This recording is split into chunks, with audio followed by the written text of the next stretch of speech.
Hello and welcome back to Chemistry with Kenny.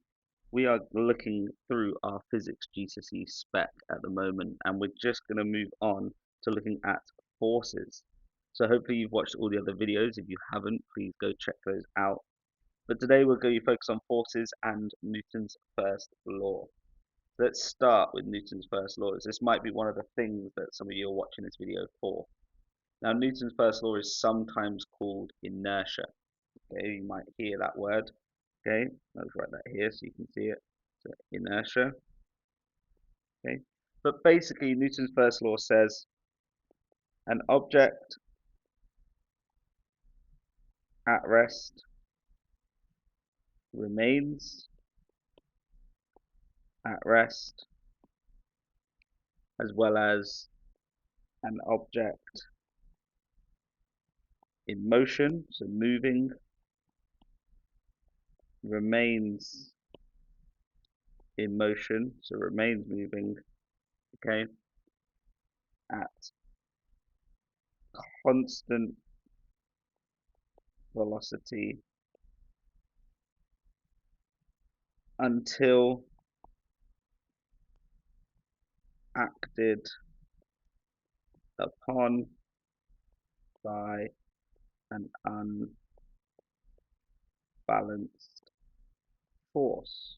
So simply put, okay, actually I'll just read it out again just so you've got it all. So an object at rest remains at rest, an object in motion remains in motion at a constant velocity until acted upon by an unbalanced force. In simple terms, an object that's still won't move, an object that is moving will keep moving until something happens to it. Okay, I like to sometimes with my students I'll say, for example, take your typical physics student sat in a room. Then if they're not doing anything, they're not gonna do anything until I tell them to, and if they are doing something, they're gonna keep doing it until I tell them not to. Okay, so however you want to take that is up to you. But that's Newton's first law. Okay, and that applies to um, any object that's experienced forces.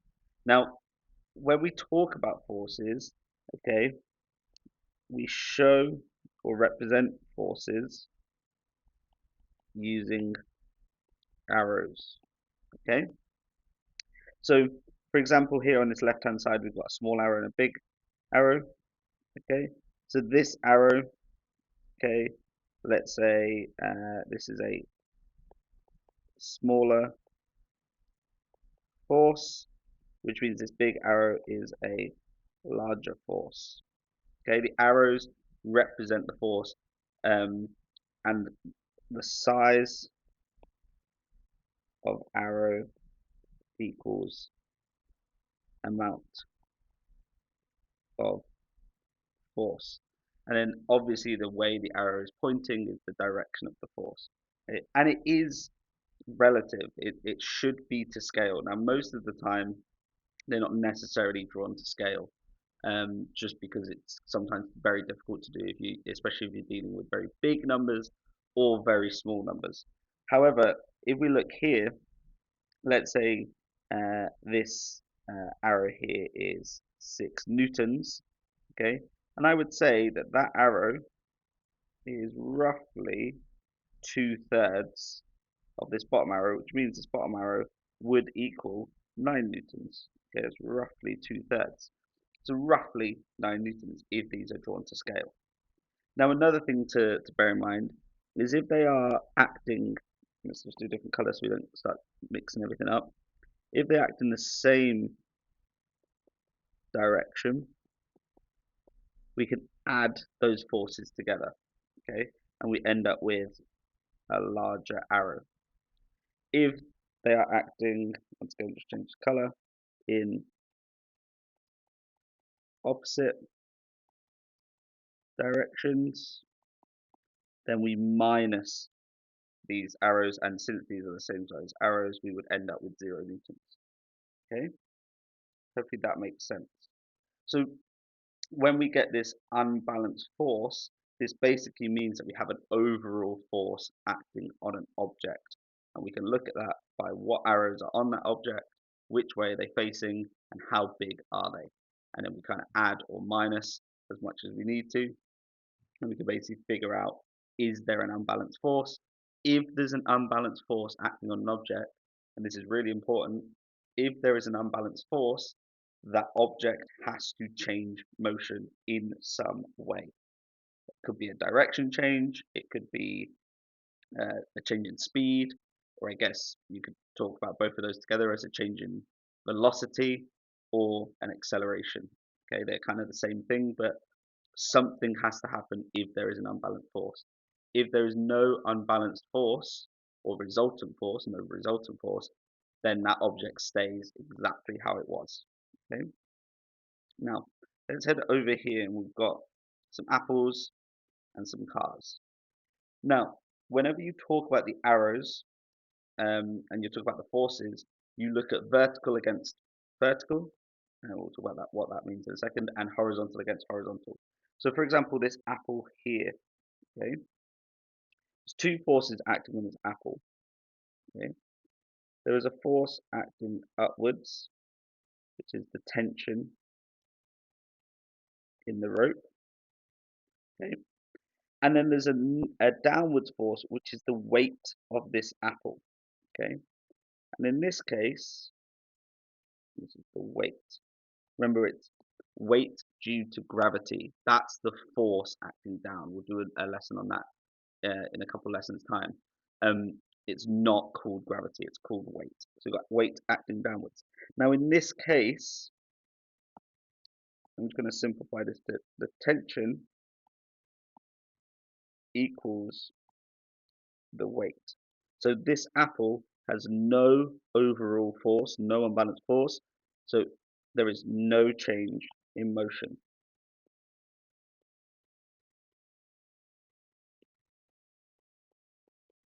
And you'll notice we compare upwards forces against downwards forces. Now, if we take the apple next to it, that tension force has now disappeared, but we still have that weight of the apple. Okay, and since there's no other forces acting on this apple, there is an unbalanced force. The apple will accelerate downwards. Okay, and that is due to the weight pulling it down. There's no force balancing it. Okay, now if we look at these two cards at the bottom, now we're going to think about horizontal forces. So this first car is perfectly still, which means there's no push from the engine. Okay, we've got no push from the engine. However, if we want to get it to be the second car, where that car, that's my way of trying to show that the car is speeding, okay, we're going to need a thrust from the engine, and there's also going to be an air resistance. I'm going to just shorten that down to air resistance. And I guess you could talk about friction on the tires as well. And this is where, whenever you talk about forces, you just talk about the relevant ones. We could put air resistance, we could just put it as friction, kind of talk about all of them. Doesn't really matter as long as we're showing that there is a friction. So in this case, because the thrust is bigger than the air resistance, we end up with the car, the car accelerates. Okay. Now, one thing to think about is if we say the thrust is the same, I'm just going to call that T. Okay, the thrust is the same. This air resistance, as the car speeds up, will eventually balance out. And at this point, we say this car has reached its terminal velocity. Now, terminal velocity we actually more talk about when things are falling, but in this case, I guess you could call it terminal velocity. It's basically reached the maximum speed it can, and now all the forces are balanced. So now it will no longer speed up or slow down. Okay? If something changes, the person puts their foot on the accelerator more in the car to add more thrust, the car will speed up. If the person puts their foot on the brake, then the car will slow down because they're adding more friction. But at this point, we've reached what we could call terminal velocity. You can see just at the bottom there that there is a box where we're going to talk about more about terminal velocity. Okay? Hopefully you can see here we're comparing up and down in that first example. We're comparing side to side in that bottom one. Now, just before we move on, we can talk about a slightly more complicated case, and this is going to only really be for students that are trying to get those top grades. This might be a little bit challenging for some of you, so stick around, have a watch. But if you're thinking this is a little bit too challenging, maybe just wait a little bit, practice the other stuff, and come back to this later on. But in this case, let's say we have an apple. Okay, what color do we use for weight? We use yellow, so we still have the weight of the apple acting downwards. And now let's put a number to it. Let's say this is 10 newtons. Okay. Now, what happens now if we actually have a push on this apple? And let's say this push is also 10 newtons. Now, if you think about something in front of you right now, if you were to push it, let's say forward and then to one side, which direction does it actually move? Have a think. And you should see that it will actually move diagonally. Now, in this case, these two forces are the same, but they might not be. So we need to work out what is this number here. And here's where there's kind of two methods you can do for this. Remember we said that these arrows should be drawn to scale. So you could get a ruler and draw two lines that meet at 90 degrees that are perfectly 10 centimeters each or 1 centimeter each. As long as it's to scale, doesn't matter. Let's say you do 10 centimeters. You could then find this point and you could actually measure that line and find out that number. Now, obviously, you can see there could be some mistakes made. Very easy to make mistakes, especially if the numbers aren't as nice as 10 newtons each. The other way to do this is if we think, let's zoom in slightly, if we think about these two lines, okay, we've got that one there, we've got this one here. If we were to complete the square, and I'm just going to do this in green, okay, now we want to find this black line that goes across. We want to find how many newtons that is. However, because we know this is 10 newtons, this is 10 newtons, which means these are both 10, okay? This black line here is the same as this red line here, okay? So we called this X, and we called the black line X as well. Those two lines are the same. Now, remember, this angle is a 90-degree angle. So we can say that x squared equals 10 squared plus 10 squared. Okay, so we can all see what we're going to kind of have to do here. I'm just going to do this all in black now. X squared equals 100, which is 10 times 10. Okay, always do on a calculator just to be sure. Plus 100, so x squared equals 200. So x equals the root of 200. I'll just do that on my calculator. Is 14.14 newtons, which means this force here is 14.14 newtons. Okay, so if you've got two forces acting at a 90-degree angle to each other, and you end up with that resultant force, you can figure that out using the Pythagoras theorem. Okay, perfect. So that will become useful later on. I've got another worksheet for you just down below. You can have a go at that worksheet where you can try that out. Now, terminal velocity. Terminal velocity can sometimes be a bit confusing, but if we think about a skydiver, and we say, this is kind of like when we were talking about the car just above, and we say this skydiver has a weight, when you're traveling at a slow speed, or a slow velocity, we'll put speed, slow speed, you have means a low air resistance. And you can figure this out in front of you. If you put your hand with your thumb pointing to the ceiling and your fingers spread, if you move your hand in front of you really slowly, you feel a little bit of wind hitting your hand. If you do it quickly, you feel a lot more wind hitting your hand, a lot more air resistance. So when somebody first jumps out of a plane, they have a really low air resistance. Okay, and now in physics, we simplify things when we draw our diagrams. So instead of drawing a big kind of fancy drawing of a skydiver, I'm just going to draw the skydiver as a box. Okay, this is my skydiver. So they've got their weight, and they've got their small amount of air resistance. Okay, so this is when they first jump. Okay? Then, after a bit of time, because they've got that higher weight than air resistance, this skydiver is going to be accelerating. Okay, so this skydiver will be gaining speed. So after a little bit of time, our skydiver, beautiful drawing of a skydiver, has the same weight, but because that speed is increased, the air resistance will also increase.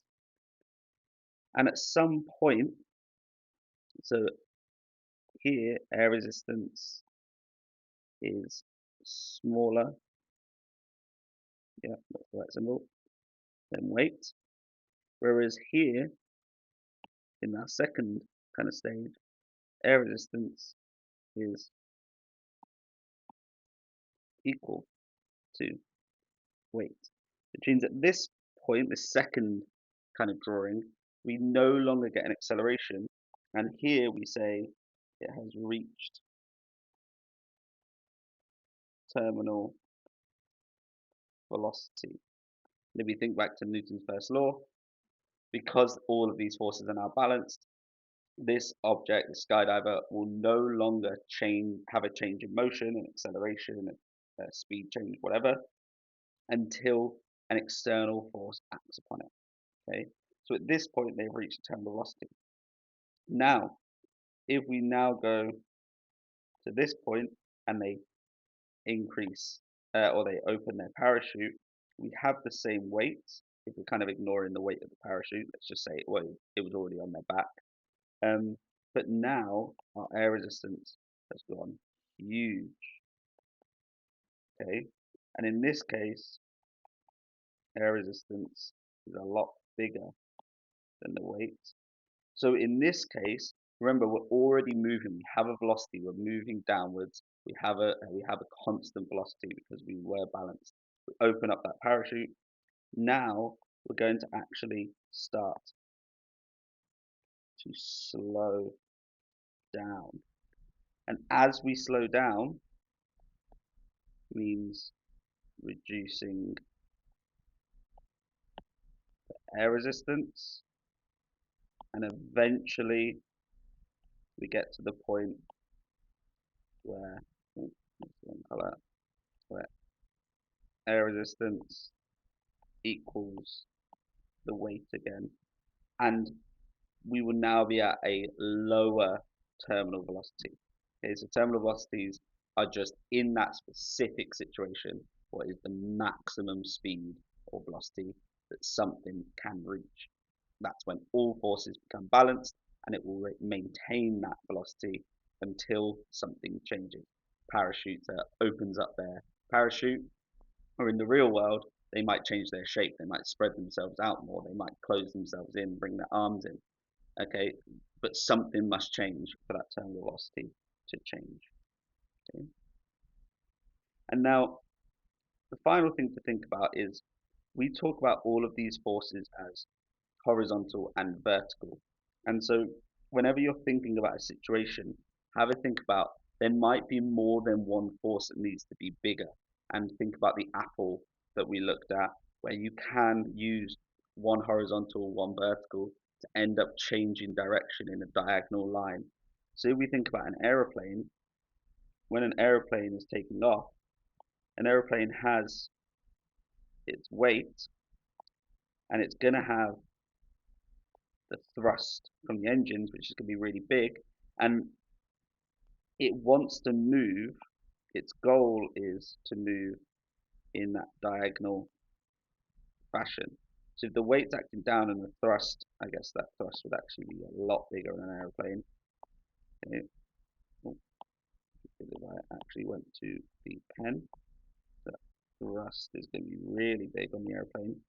It's going to have some air resistance, but that air resistance on an aeroplane is actually used in the wings to create what we call lift or upthrust. And then there will be, let's do that in red, there will be some air resistance slowing it down. And this is the goal that the aeroplane wants to achieve. Because if we look at this, the resultant force is our diagonal line, which means the plane goes up. Once the plane gets into the air and it's at cruising altitude, this is the point where the aeroplane wants to thrust the air resistance. Oh, have we done that? Yeah, right colors. Wants the lift and the weight to all kind of be equal. As long as the lift and the weight are equal and the thrust and the air resistance are equal, that plane is perfectly happy because it's cruising, wants to maintain that velocity, maintain that altitude. And then when we come to land, it's going to want a smaller thrust to a bigger air resistance to slow that plane down. It's going to want a smaller, oh, I'm doing exactly what I said not to do. Okay, we want to keep these horizontal, not following the plane. So smaller thrust to a larger air resistance and a smaller lift to a larger weight. Now remember, all points on this aeroplane, that weight isn't going to change. Now I hesitated because yes, it will be burning fuel, it will be losing weight that way, but we simplify it. For GCSE, we try and simplify things down. So let's just pretend like the weight doesn't change the whole journey of the plane. So even if those arrows aren't perfectly the same in all three diagrams, remember they're to scale. So if we're saying that the lift is half the size of the weight in this last one, okay, whereas at this middle one we're saying they're the same size, so it's all relative, okay. But that's the kind of general idea, is we need to adjust these horizontal and vertical forces to get the motion that we want, because in this case we want that resultant force to be acting kind of downwards, or well, I guess, yeah, we want it acting down. I guess actually we want it to go, we want our resultant force to actually go kind of down but backwards, which is this way, because we want it to slow down while coming down. Okay, so it's not necessarily the direction of the plane that the resultant force is going to be pointing in, because we're trying to slow it down. Hopefully that makes sense though. But that's kind of a basic understanding of force diagrams. This space at the bottom just underneath the airplane, if you want to write any notes in there, feel free to. And then the next page that's available to download, check out the link in the description, is just practice. So I've thrown in some numbers. All you need to do is to add in what the resultant force would be and an arrow. So for example, you can see down here, this resultant force is 8 newtons upwards. So you need to figure out what are the missing values or anything like that.